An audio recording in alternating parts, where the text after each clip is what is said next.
함께 보시는 말씀은 출애굽기 2장 1절에서 10절 말씀입니다.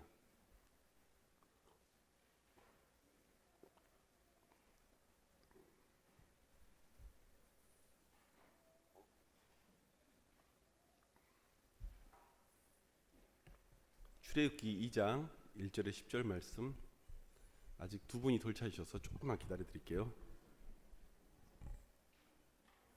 네, 다 찾으신 것 같네요. 저와 함께 교독하시겠습니다. 제가 먼저 읽겠습니다. 레위 가족 중 한 사람이 가서 레위 여자에게 장가들어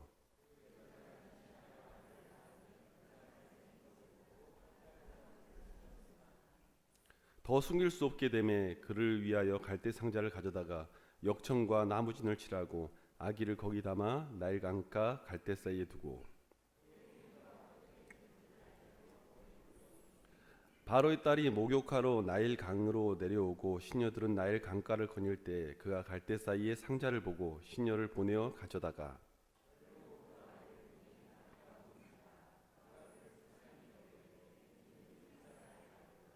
그의 누이가 바로의 딸에게 이르되 내가 가서 당신을 위하여 히브리 여인 중에서 유모를 불러다가 이 아이에게 젖을 먹이게 하리까.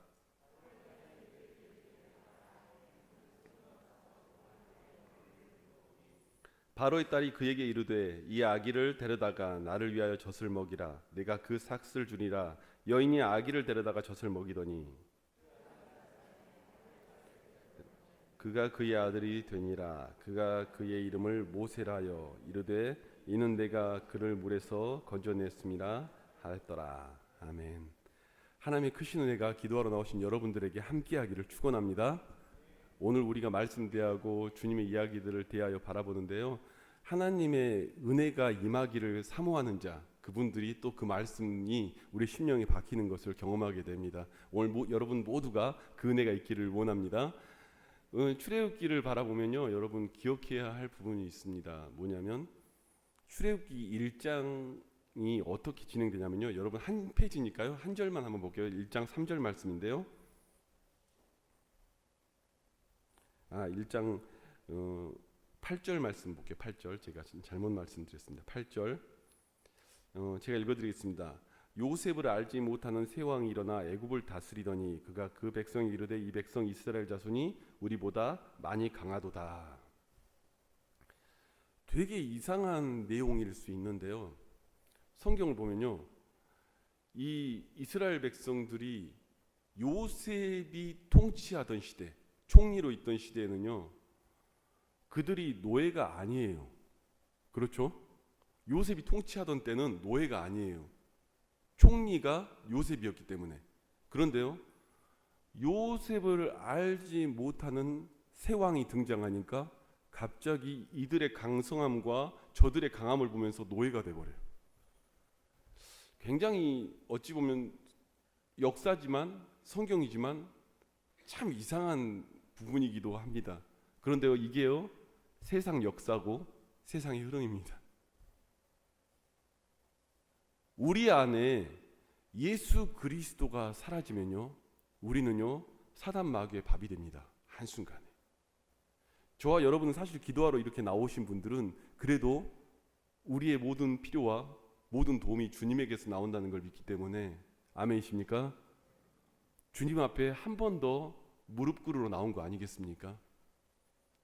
우리 안에 거하시는 주님이 있다는 걸 믿기 때문에 주님 앞에 한 번 더 나오는 것이겠죠. 그런데요, 이 예수 그리스도가 우리 심령에 사라지면요, 어느 순간 교만하였던, 어느 순간 그 모든 것들이 별거 아닌 것처럼 여겨졌던, 어느 순간 시험이 들었건, 예수 그리스도가 우리의 심정에 약해져 갈 때는요, 사단 마귀가 바로 우리를 노예로 전락시킵니다. 세상 역사도 그렇고 이것이 영적인 원리이기도 하죠. 오늘 그 지배를 당한 요셉을 알지 못한 새 왕이 등장하고 그들의 이스라엘 백성의 강성함을 보면서요, 이스라엘 백성의 강성함을 보면서 이 애굽 사람들이 선택한 것들이 오늘 출애굽기 2장에 펼쳐져 있는, 고역도 지켰고 아이를 못 낳게도 만들어보고 뭘 별짓을 다 해봤는데 계속해서 출산이 일어나니까, 계속해서 주님의 은혜로 번성케 되니까 이들에게 선택한 것이 뭐냐면 유아 학살이에요. 우리가 그냥 출애굽기 2장을 보니까 아유 그냥 그런가 보다 할 수 있는 성경의 내용이지만 여러분 요즘 우리로 말하면 뭐죠? 유아 학살이에요. 유아를 다 학살해 죽이는 거예요. 그게 이스라엘 전역에 퍼지면서 일어나고 있는 거예요. 여러분 어떻게 이런 일이 벌어질 수 있어? 라고 생각할지도 모르겠습니다.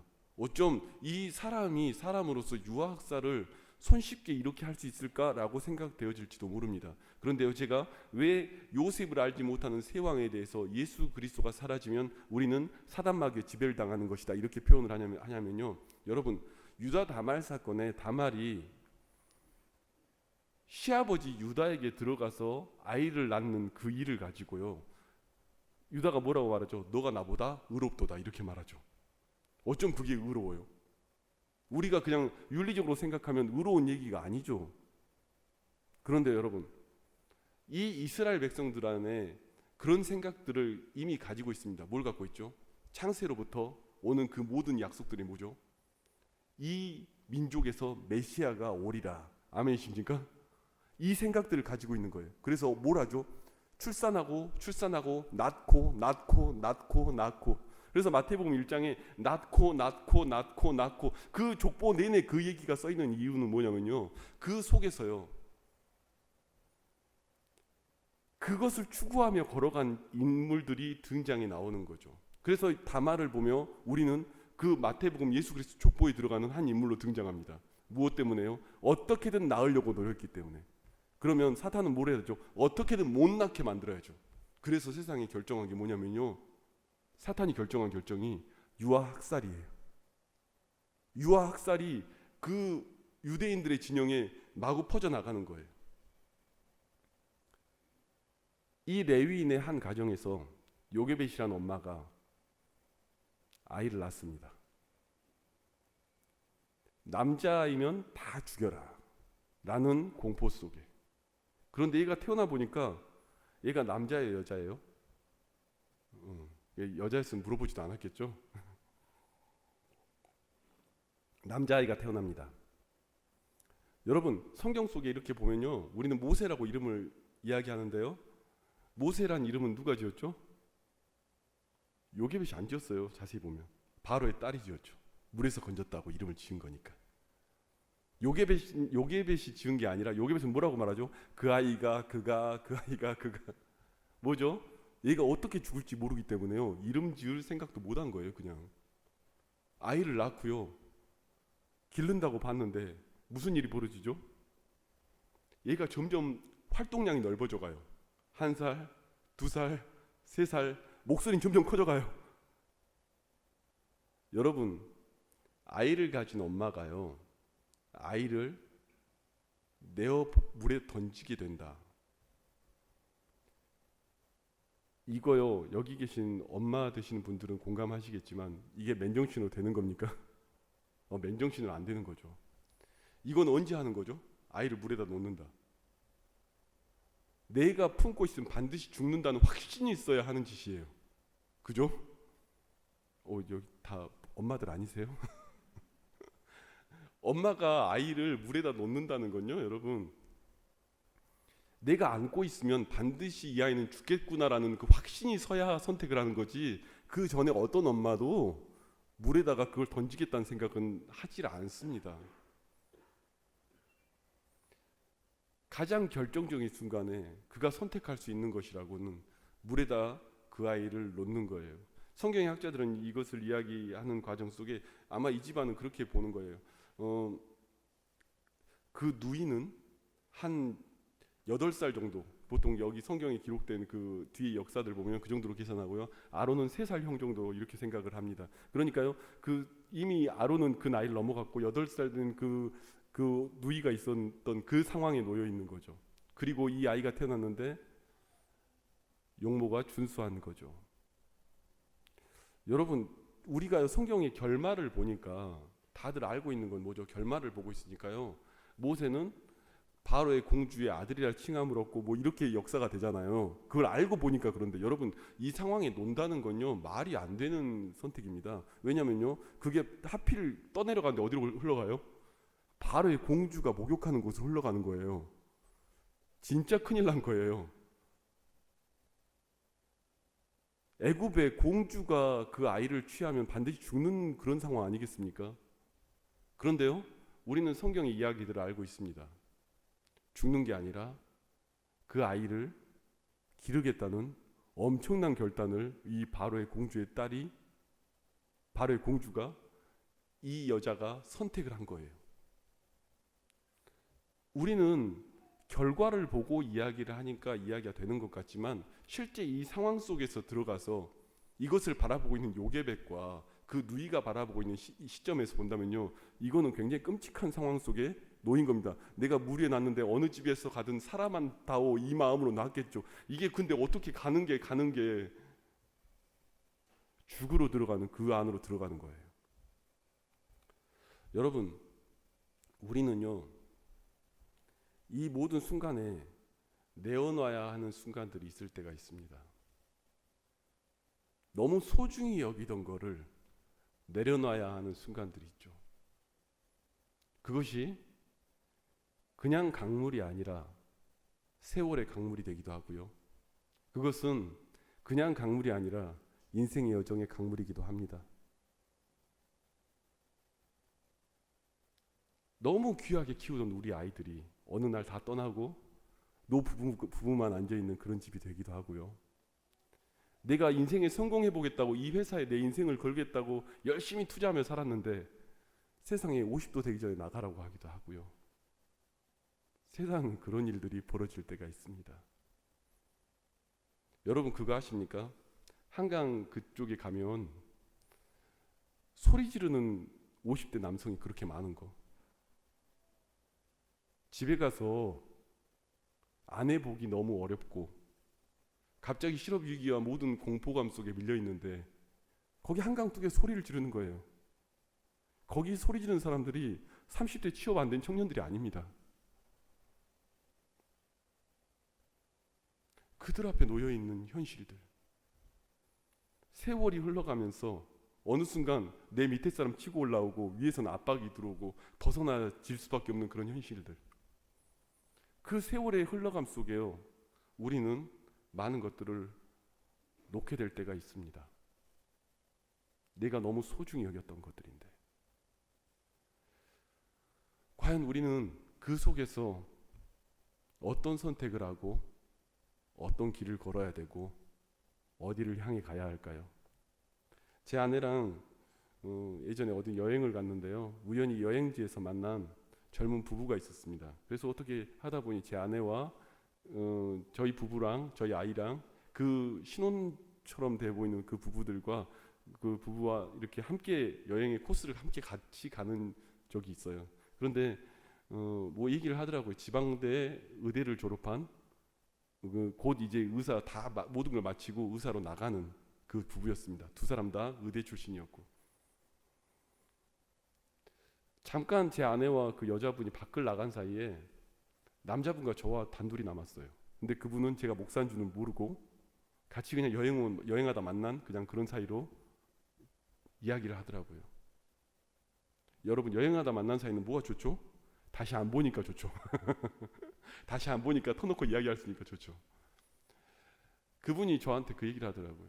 형님, 저 인생 어떻게 살아야 할지 너무 모르겠어요. 예, 무슨 얘기시죠? 그분이 그런 얘기를 하시더라고요. 부모님이 의대를 가라고 그래가지고 의대를 왔는데, 그리고 의학 공부를 열심히 했고, 그리고 의사가 되어 이제 레지던트 다 끝났고 나가게 되는데, 이제 와서 보니 종합병원을 가지 않으면 영업이란 걸 해야 되더라고요. 저는 단 한 번도 영업을 생각해 본 적이 없습니다. 여러분, 의사도 영업이 돼버렸고 변호사도 영업이 돼버렸죠.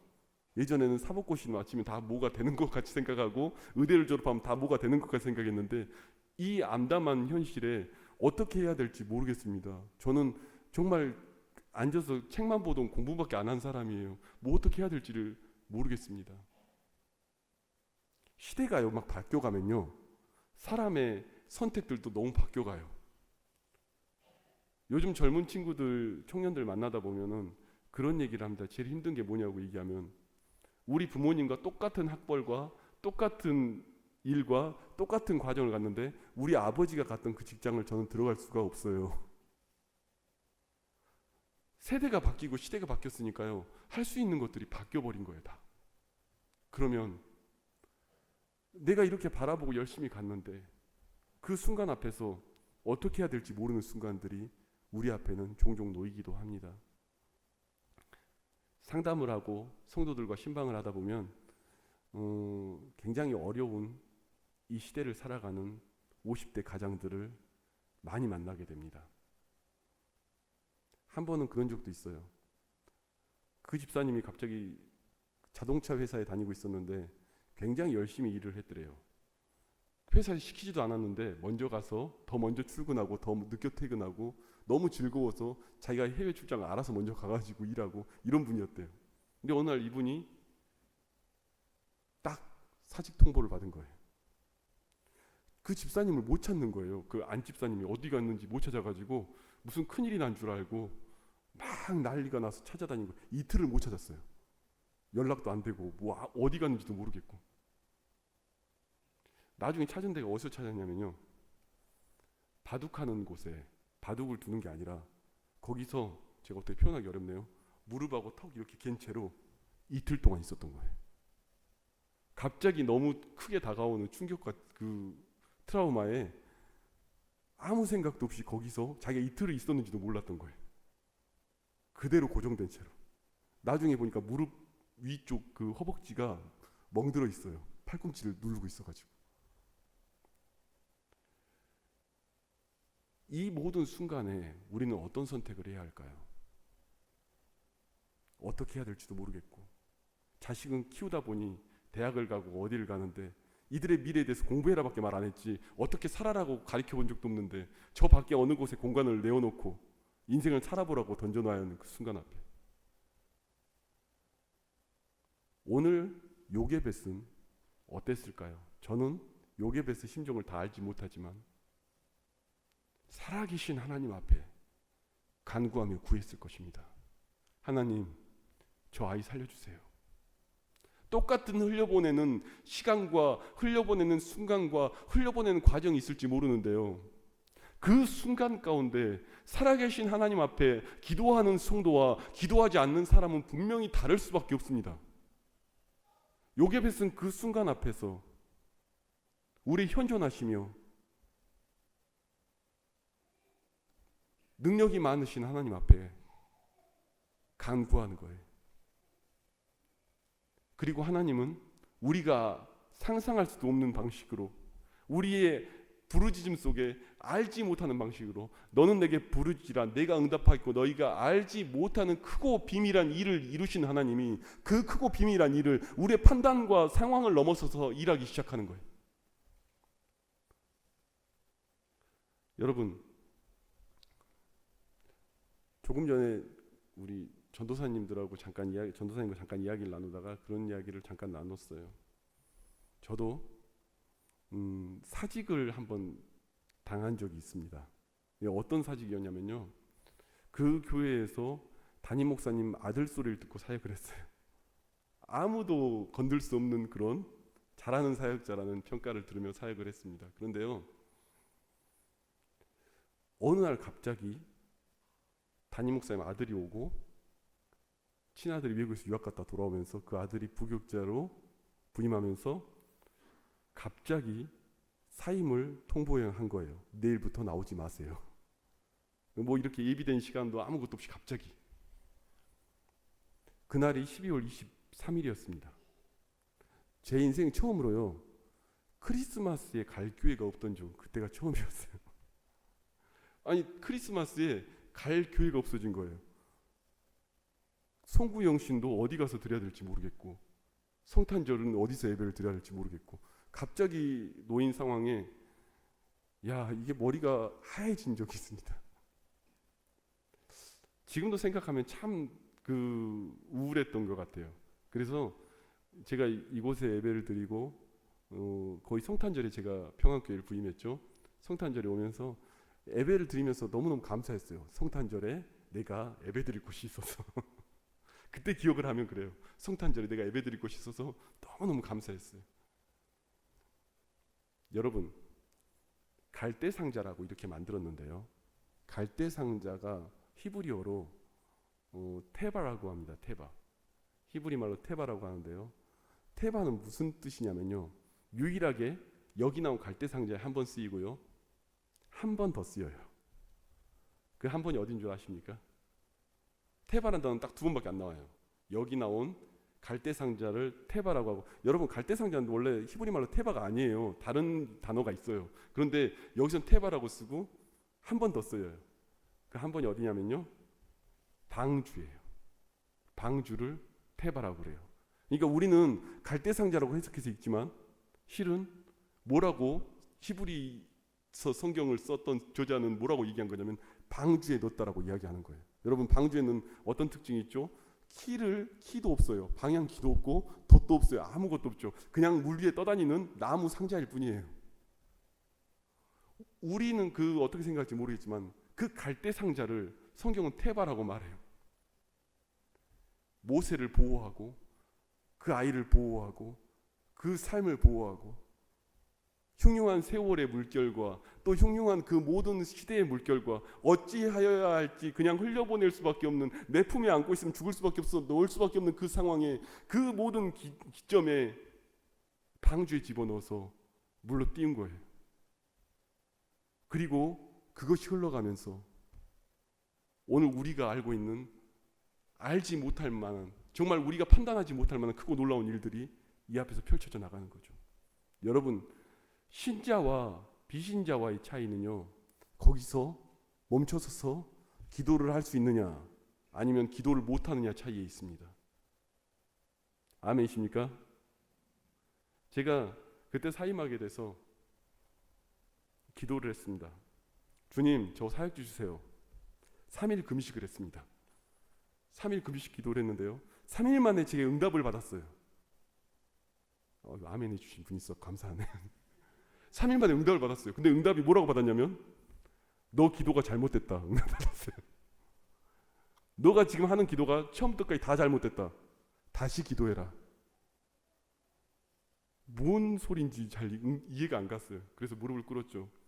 하나님, 나는 그냥 입을 열 테니 주님이 내 입술을 붙잡으시고 기도해 주세요. 놀라운 기도가 제 입에서 나왔습니다. 주님, 내가 여기 있사오니 나를 보내시옵소서. 주님, 내 판단 다 버렸으니, 내 생각 다 버렸으니 주님이 판단하시고 나를 이끌어 주시옵소서. 그 기도를 했는데요, 내 안에 평강이 확 밀려드는 거예요. 이전까지 하나님 사역지 주세요, 나 어디 가야 됩니다, 나 일할 곳이 있습니다, 막 기도를 했는데 그 기도가 처음부터까지 다 잘못됐대요. 3일 금식한 그 기도의 내용이 다 잘못됐대요. 너가 가고 싶은 곳이 아니라 내가 너를 보낼 곳에 가라.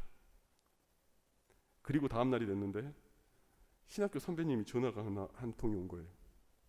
저는 절대 가지 않을 교회였어요. 왜냐하면 거기는 굉장히 큰 교회고 기계적으로 돌아가는 교회였거든요. 그런데 그 선배 목사님이 전화를 해가지고, 제가 그냥 그 교회 사역을 잘한다고 알고 있으니까 이렇게 질문한 거예요. 혹시 동기 중에 괜찮은 사역자가 있거든 추천해 주시고, 후배 중에 괜찮은 사역자는 추천해 주세요. 제가 전화기를 받고, 저보다 선배인데 저보다 한 살 어렸거든요. 내가 놀고 있다고 내가 놀고 있는데 누굴 보내냐. 약간 농담 섞이게 그분한테 얘기를 했는데 그분이 약간 집요한 데가 있어요. 아침 저녁으로 이력서 넣었어요? 이력서 넣었어요? 이력서 넣었어요? 이력서 넣었어요? 한 3일쯤 되니까 넣는다고, 내일 넣을 거라고. 왜냐면요, 제가 왜 그곳을 들어갈 생각을 안 했냐면 저하고는 스타일도 성격도 너무 다른 교회였어요. 그런데 그곳의 설교 시험을 보고 합격을 했죠. 그게 무려 1월 달이었어요. 그 교회는 11월부터 공고를 했는데 설교 시험을 11월부터 12월까지 다 떨어진 거예요. 오는 사람마다 마음에 안 들었다가 1월에 설교 시험에 제가 붙은 거예요. 그 교회도 저를 기다려준 거예요.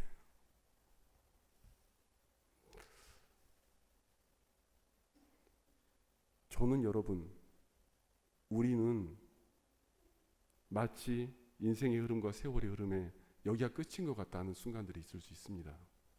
때로는 우리의 자녀들의 삶들을 지켜보다가요, 내 손이 벗어난 것 같은 순간들이 올 때가 있습니다. 그런데 여러분, 그때 우리는 기도할 수 있기를 바랍니다. 조금 부담스러운 표현을 제가 하나만 할게요. 용서하시고 들어주시기 바랍니다. 여러분, 기도를 한다는 건요, 믿음과 비례해요. 믿음만큼 사람은 기도를 합니다. 왜요? 하나님이 그 기도에 응답할 걸 믿으니까 기도하죠. 응답할 걸 안 믿는 사람은 기도 안 해요. 왕년에 내가 기도 많이 했다. 아유, 그게 중요한 게 아니에요. 지금 오늘 현재 오늘 나의 닥쳐 있는 그 문제 앞에 살아계신 하나님이 내 기도를 응답하실 거라는 믿음을 갖고 구하는 거예요. 그래서 여러분, 목사가 아무리 믿고 기도하십시오 해도요, 안 믿는 사람이 있고요, 믿고 기도하십시오 하고 믿는 사람이 있어요. 그리고 내 뜻이 아니라 주님의 방식대로 내어놓기 시작할 때가 있죠.